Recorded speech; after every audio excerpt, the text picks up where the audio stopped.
आपल्याला तरी काय माहितीये का, ह्यांना माहितीये तेच ना. तुम्ही अरे हे- शिकल्यावर आता ह्या शिका की. सगळ्यांमुळं दरवर्षी करतोय हे, पण एवढं तरी पण गोळा आहे ना करायचं सगळं ते. करतोय ना, मला वाटत नाही ही गोष्ट तरी राहील. त्यात यातल्या वस्तू पण माहित नाही याला काय म्हणतात, त्याला काय म्हणतात ते माहितीये, चिंच बिंच, पण हे आम्ही लिहून रेडी ठेवा, गड्डी आणू. लिहून ठेवा. हा तसं आहे ते लिहून नाही तर व्हिडिओ इकडे केला येते ना, पाहिजे आमच्या आपल्याला. तिकडे नाही घेत. दुसरे पुढच्या वर्षी. भाऊजी तुझ्या पुढच्या ह्याच्यासाठी व्हिडिओ करून ठेवतात. हो चालेल ना. असं ह्याचा ना पूर्ण मोठा व्हिडिओ करायला पाहिजे, नक्की काय काय घ्यायचं. नानी आणि आईना बोलायला लावलं. काय असते?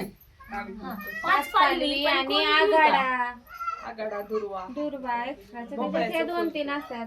हो का? आणि भोपळ्याचं फुल दाखव. पालवी फळांची का 5? हे काय ह्याच्यातलं ते आवळा. लवंगा. ते मांडतो ना चिंच. आपण गावरायां पुढं त्याच्यातनं, आणि मग एक्स्ट्राचा दुर्वा. तेच काय म्हणतो ते माहित नाही. आई कसली कसली पानं आणतात. काला हाय हाय, मला थोडीफार माहिती आहे. आहे ना, मग काय आता ते चालेल. मोबाईल मध्ये बघा. आहे ना व्हिडिओ मोबाईल मध्ये, म्हणजे एक